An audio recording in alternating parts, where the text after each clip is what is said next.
Hi friends, welcome back to Mazhathulli creations. ഈ channel നിങ്ങൾ ആദ്യമായിട്ടാണ് കാണുന്നതെങ്കിൽ സബ്സ്ക്രൈബ് ചെയ്യാൻ മറക്കല്ലേ. പതിവില്ലാതെ ഒരു അപ്രതീക്ഷിതമായിട്ട് ഭാനുമതിയമ്മ ശാരദാമ്മയുടെ വീട്ടിലേക്ക് വന്നിരിക്കുകയാണ്. ഭാനുമതിയമ്മയുടെ കാലിൽ ചെളിയാകെ പുരണ്ടിരിക്കുന്നുണ്ട്. എന്നിട്ട് ഒരു ഉരുൾപൊട്ടലായതുകൊണ്ട് തന്നെ അവിടെ നിന്ന് ഒരു ക്യാമ്പിൽ നിന്ന് രക്ഷപ്പെട്ട് വന്നതാണെന്നും ഭാനുമതിയമ്മ ശാരദാമ്മയോട് പറയുന്നു. ഇതൊന്നും ശാരദാമ്മയ്ക്ക് വിശ്വസിക്കാനേ കഴിയുന്നില്ല. ഒന്ന് ഈറൻ മാറണം. ശാരദാമ്മയ്ക്ക് എന്താ ഒരു അങ്കലാപ്പ് പോലെ. കാര്യങ്ങൾ പെട്ടെന്നായിക്കോട്ടെ, അവര് എന്നെ അവിടുന്ന് മനസ്സുണ്ടായിട്ട് വിട്ടതല്ല. മലമുകളിലുള്ള സ്കൂളിലാണ് അഭയം.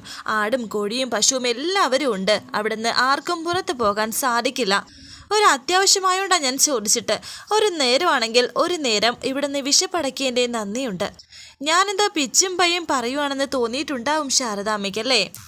ഓക്കെ, വിശദമായി പറയാം. ഈ നേരം മുഴുവനും മഴയത്തായിരുന്നു. ഒന്ന് കുളിക്കണം. ഞാൻ അകത്തേക്ക് കയറട്ടെ ശാരദാമ്മേ എന്ന് പറഞ്ഞ് ഭാനുമതിയമ്മ ചെരുപ്പൂരി അവിടെ ഇട്ടതിന് ശേഷം അകത്തേക്ക് കയറി പോകുന്നു. ഒന്നും മനസ്സിലാക്കാതെ അവിടെ നിൽക്കുകയാണ് ശാരദാമ്മ. ആ ചെരുപ്പിലേക്കൊന്ന് നോക്കുന്നുണ്ട്. അതിലാണെങ്കിൽ ചെളിയാകെ പുരണ്ടിരിക്കുന്നു. ശേഷം കാണിക്കുന്നത് സുസ്മിത ഇങ്ങനെ ഒരു കാൽ പോയിക്കൊണ്ടിരിക്കുന്നു.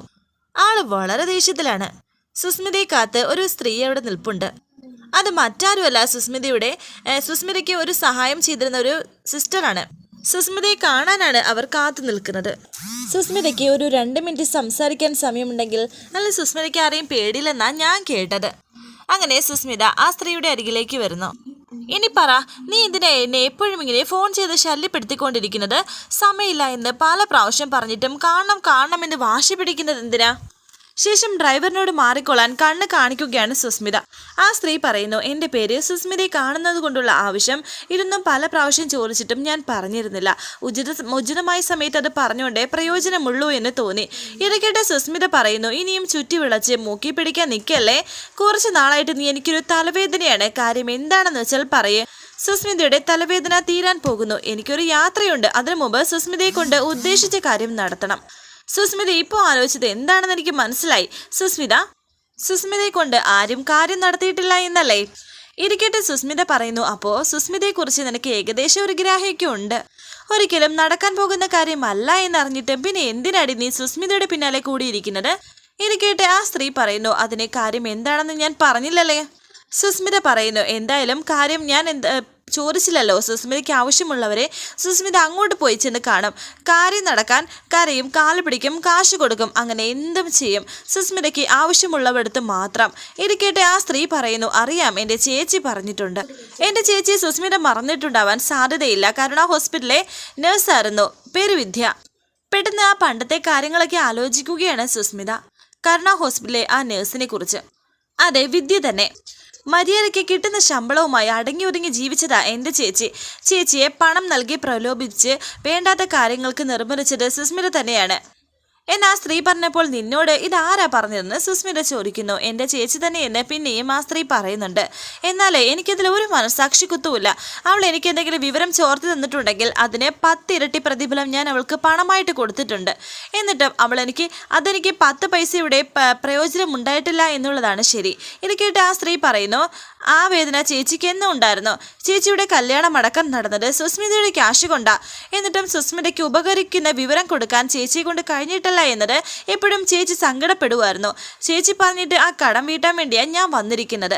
മനസ്സിലായില്ല എന്ന് സുസ്മിത പറഞ്ഞപ്പോൾ ആ സ്ത്രീ പറയുന്നു, ശ്യാമ ഒരു കുഞ്ഞിനെ പ്രസവിച്ചിട്ടില്ല എന്നത് ചേച്ചി പറഞ്ഞത് 100% ശരിയാണ്. ആ കാര്യം തെളിയിക്കണം. അതിനൊക്കെ ശാസ്ത്രീയമായ ഒരുപാട് മാർഗങ്ങൾ ഉണ്ടല്ലോ. ഇപ്പോൾ വിദ്യയുടെ അനിയത്തിയല്ലേ? എന്താ പേര് എന്ന് സുസ്മിത ചോദിച്ചപ്പോൾ നീലിമ എന്ന് ആ സ്ത്രീ പറയുന്നുണ്ട്. ശ്യാമയുടെ കാര്യം പറഞ്ഞ് എന്തെങ്കിലും ഏഷണി പറഞ്ഞാൽ സുസ്മിത കൈ നിറയെ ക്യാഷ് വെച്ച് തരും എന്ന് പറഞ്ഞത് നിന്റെ ചേച്ചി തന്നെ ആയിരിക്കുമല്ലേ? നീലിമേ, ഞാൻ നിന്റെ ചേച്ചി ആദ്യം കാണുമ്പോൾ അവക്ക് ഏതാണ്ട് ഇതേ പ്രായമാണ്. ക്യാഷിന് നല്ല ആവശ്യമുള്ള സമയം. കല്യാണം നടക്കണം, അല്ലെങ്കിൽ വിദേശത്തേക്ക് പോകണം. രണ്ടായാലും പണം വേണമല്ലോ. അങ്ങനെ ഞെരുങ്ങി നിൽക്കുമ്പോഴാണ് ഞാൻ ചെന്ന് തലവെച്ച് കൊടുക്കുന്നത്. വിദ്യയെ കുറ്റം പറയാൻ പറ്റില്ല കേട്ടോ. ശ്യാമയ്ക്ക് അബോഷമായി എന്നുള്ള കാര്യം വിചാരിച്ചാണ് ഞാൻ വിദ്യയെ ചെന്ന് കാണുന്നത്. തനിക്കൊന്നും അറിയില്ല എന്ന് പറഞ്ഞ് പലവട്ടം ഒഴിഞ്ഞു മാറാൻ നോക്കി വിദ്യ. അപ്പോൾ പണം കാട്ടി പ്രലോഭിപ്പിച്ചത് ഞാൻ തന്നെയാണ്. വിദ്യയുടെ സ്ഥാനത്ത് ആരായാലും കള്ളം പറഞ്ഞു പോകും. വിദ്യ അത്രയേ ചെയ്തോളൂ. എൻ്റെ മനസ്സിന് ഇഷ്ടപ്പെട്ടതുപോലെയുള്ള കുറേ കാര്യങ്ങൾ സംസാരിച്ച് പണം പിടുങ്ങി. തെറ്റ് എൻ്റെ ഭാഗത്താണ്. പക്ഷേ വീണ്ടും അത് ആവർത്തിക്കാൻ എനിക്ക് താല്പര്യമില്ല. അതുകൊണ്ട് നീലിമയ്ക്ക് പണം എത്രയാണെന്ന് വെച്ചാൽ പറഞ്ഞോളൂ, ഞാൻ തരാം. എന്നെ വെറുതെ ഫൂളാക്കണ്ട. ഇത് കേട്ട് നീലിമ പറയുന്നു, സുസ്മിത പറഞ്ഞത് ശരിയാണ്. എനിക്കിപ്പോൾ പണത്തിന് ആവശ്യമുള്ള സമയമാണ്. അറിയാലോ, പാവപ്പെട്ട കുടുംബമാണ് ഞങ്ങളുടേത്. ചേച്ചിയെ പോലെ നഴ്സിംഗ് തന്നെയാണ് ഞാനും പഠിച്ചത്. എന്നാലും കല്യാണത്തെപ്പറ്റി ആലോചിക്കാറായിട്ടില്ല. കടവും ഇടവും ഒക്കെ വാങ്ങിച്ച് ഒരു അയർലൻഡിലേക്ക് ഒരു വിസ സംഘടിപ്പിച്ചിട്ടുണ്ട്. അതും വിട്ടു. അതുകൊണ്ടാ പറഞ്ഞത് എനിക്കൊരു യാത്രയുണ്ടെന്ന്. എൻ്റെ യാത്രയ്ക്ക് മുമ്പ് ചേച്ചിയുടെ കടം വീട്ടണം. സുസ്മിതയുടെ കയ്യിൽ നിന്ന് വാങ്ങിച്ച ക്യാഷ് കൊണ്ട് ചേച്ചിക്ക് വലിയ സൗഭാഗ്യങ്ങൾ ഉണ്ടായെന്നാണോ വിചാരം? സംഭവിച്ചത് നേരെ തിരിച്ചായിരുന്നു. ഒരു നിസ്സാര കാരണമുണ്ടാക്കി ധന്യ ഡോക്ടർ ചേച്ചിയെ ജോലിയെന്ന് പറഞ്ഞു വിട്ടു. പിന്നെ പലയിടത്തും ജോലിക്ക് ശ്രമിച്ചുവെങ്കിലും കരുണയിൽ അന്വേഷിക്കുമ്പോൾ മോശം റിപ്പോർട്ട് കിട്ടുന്നത് കൊണ്ട് അതൊന്നും നടന്നില്ല. കല്യാണം കഴിഞ്ഞിരുന്നത് കൊണ്ട് പുറത്തേക്കൊന്നും പോകാൻ പറ്റിയ സാഹചര്യമായിരുന്നില്ല. ജോലി പോയതോടെ ഭർത്തൃ വീട്ടുകാരുമായുള്ള ബന്ധത്തിന് താളപ്പിടിയായി. പ്രസവത്തിന് വീട്ടിൽ ചേച്ചിയെ കൊണ്ടുവിട്ട ചേട്ടൻ പിന്നെ വിളിക്കാൻ ചേട്ടൻ വന്നിട്ടില്ല. വിദ്യേച്ചി ഒരു കുഞ്ഞിനെ പ്രസവിച്ചത് ഭ്രാന്താശുപത്രിയിലാണ്. ഇത് കേട്ട് സുസ്മിത ഒന്നുകൂടി ഞെട്ടി.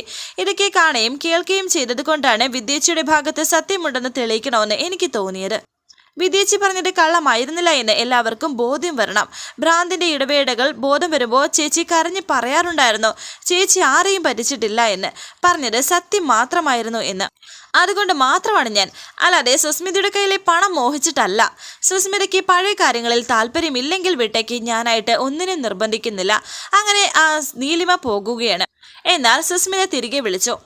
വിധി എവിടെ? എനിക്കൊന്ന് കാണണമെന്ന് സുസ്മിത പറയുന്നു. ദാ അവിടെ നിന്ന് മേലോട്ട് നോക്കിയിട്ട് നീലിമ പറയുന്നു, മരിച്ചിട്ട് ഒരാഴ്ച. സുസ്മിതയ്ക്ക് ആവശ്യം എന്ന് തോന്നിയാൽ എന്നെ വിളിക്കാം, ഒരാഴ്ച കൂടി മാത്രമെന്നും നീലിമ പറയുന്നു. അത് കഴിഞ്ഞാൽ ഞാൻ അയർലൻഡിലേക്ക് പോകുമെന്നും നീലിമ പറയുന്നുണ്ട്. അത്രയും പറഞ്ഞിട്ട് നീലിമ അവിടെ നിന്ന് പോകുന്നു.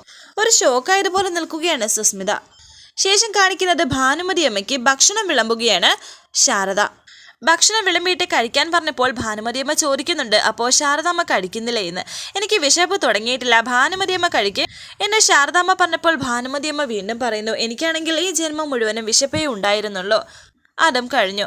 ആ ശാരദാമ്മ ഇരിക്കുന്നില്ലെങ്കിൽ വേണ്ടേ, എനിക്ക് വിളമ്പി തന്നോണ്ട് ഇരുന്നാൽ മതി. ശാരദാമ്മ ഓർക്കുന്നുണ്ടോ, ഞാൻ ഈ വീട്ടിൽ കുറേ നാൾ നിന്നെങ്കിലും ഒരിക്കൽ പോലും ഊണുമേശയിൽ കയറി ഇരുന്നിട്ടില്ല. ശാരദാമ്മ പലപ്പോഴും നിർബന്ധിച്ചെങ്കിലും ഈ വീട്ടിലേക്ക് പോലും കയറിയിട്ടില്ല ഞാൻ. ഇപ്പോൾ ഈ ഊണുമേശയിൽ ഒരു വീട്ടുകാരിയുടെ അധികാരത്തോടെ ഇരിക്കാൻ ഒരു കൊതി. വീടാകെ മാറിപ്പോയല്ലോ. ശാരദാമ്മ പറയുന്നു, എൻ്റെ രണ്ടാമത്തെ മകൾ ഇപ്പോൾ ഈ ജില്ലയിലെ കളക്ടറാണ്. അവളിപ്പോൾ സന്തോഷമായിട്ട് ജീവിക്കുന്നു. മറ്റേ 2 കുട്ടികളും എവിടെയെന്ന് ഭാനുമതിയമ്മ ചോദിക്കുന്നു. അവരിപ്പോൾ സന്തോഷമായി ജീവിക്കുന്നു. അവർക്ക് 2 പേർക്കും കുഞ്ഞുങ്ങളുമായി. 3 ആൾക്കും പെൺകുട്ടികളാണ്. ശാരദയ്ക്കും ശാലിനിക്കും അല്ല എന്ന് ഭാനുമതിയമ്മ ചോദിക്കുന്നു. ശ്യാമയ്ക്കും എന്നെ എടുത്തു ചോദിക്കുന്നുണ്ട്. അതേന്ന് ശാരദാമ്മ. മക്കളുടെ ജീവിതത്തിന് വേണ്ടി അമ്മമാർ എന്ത് കള്ളവും പറയും ശാരദാമ്മേ. പക്ഷേ സത്യം എന്ന് പറയുന്നത് ഒന്ന് മാത്രമേ ഉണ്ടാകൂ. പക്ഷെ ഒരു കാര്യം ഉറപ്പാണ്, ദൈവം വിധിച്ചത് മാറ്റിയെഴുതാൻ നമ്മളെ കൊണ്ട് പറ്റില്ല ശാരദാമ്മേ. ശാലിനിക്കും ശ്യാമയ്ക്കും ഓരോ കുഞ്ഞുങ്ങൾ ഉണ്ടാവില്ല എന്ന് ഭാനുമതിയമ്മ പറഞ്ഞപ്പോൾ ഞെട്ടലോടെ നിൽക്കുകയാണ് ശാരദാമ്മ. 2 പേർക്ക് സന്താന ഭാഗ്യം കിട്ടും, അതാണ് ദൈവവിധിയെന്നും ഭാനുമതിയമ്മ പറയുന്നു. ഇതൊക്കെ പറയാൻ ഞാൻ ആരാണെന്ന് ശാരദാമ്മ വിചാരിക്കും. ഇത് പറയാനാണ് ഞാൻ ഇവിടെ വന്നതെന്നും ഭാനുമതിയമ്മ പറയുന്നുണ്ട്. അപ്പോൾ ഇങ്ങനെ സംസാരിക്കാൻ തുടങ്ങിയപ്പോൾ പെട്ടെന്ന് ശാന്ത കതകിന് മുട്ടുകയാണ്. ഭാനുമതിയമ്മയെ നിങ്ങൾ എന്ത് വർത്തമാനമായി പറയുന്നതെന്ന് ശാരദാമ്മ ഭാനുമതിയമ്മയോട് ചോദിക്കുന്നു. പിന്നെയും ശാന്ത ഇങ്ങനെ വാതിൽ മുട്ടുകയാണ്. ആരോ വിളിക്കുന്നുണ്ട് ശാരദാമ്മയെ. ശാരദാമ്മ പോയി ആരാണെന്ന് നോക്കുന്ന് ഭാനുമതിയമ്മ പറയുന്നു. വിളിക്കുന്നവരെ ആരായാലും അവിടെ നിൽക്കട്ടെ, നിങ്ങളോട് എനിക്ക് സംസാരിക്കാനുണ്ട്. വേണ്ടാത്ത കാര്യങ്ങൾ നിങ്ങൾ പറഞ്ഞ് കേൾപ്പിച്ചത് ആരാണെന്നും നിങ്ങളെ ഇങ്ങോട്ട് പറഞ്ഞു വിട്ടത് ആരാണെന്നും എനിക്കറിയണം എന്ന് ശാരദാമ്മ പറയുന്നു. വീണ്ടും ശാന്ത ഇങ്ങനെ കരകിന് മുട്ടുകയാണ്. ഇത് കേട്ട് ഭാനുമതിയമ്മ പറയുന്നു, നമുക്ക് സമാധാനമായി സംസാരിക്കാം ശാരദാമ്മേ.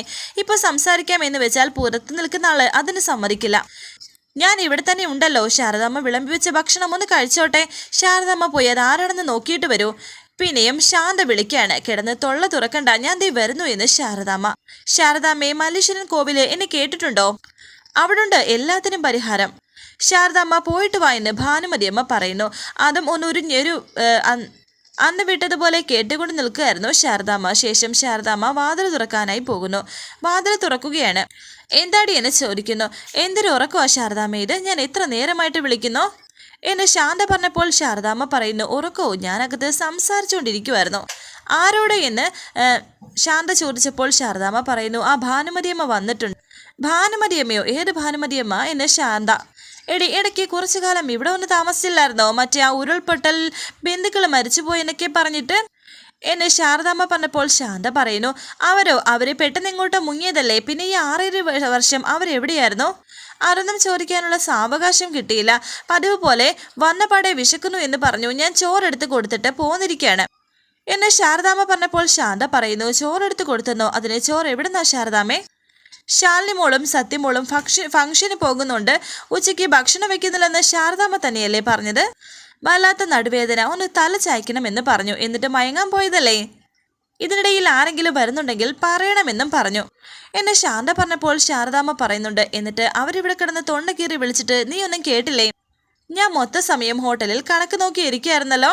ശാരദാമ്മ കിടക്കാൻ പോയതിനു ശേഷം ഹോട്ടലിലേക്ക് ഒരു ഈച്ച പോലും വന്നിട്ടില്ല. അപ്പോൾ ഒരാൾ ഇവിടെ വന്ന് ശാരദാമ്മയെ വിളിച്ചാൽ ഞാൻ അറിയില്ലേ?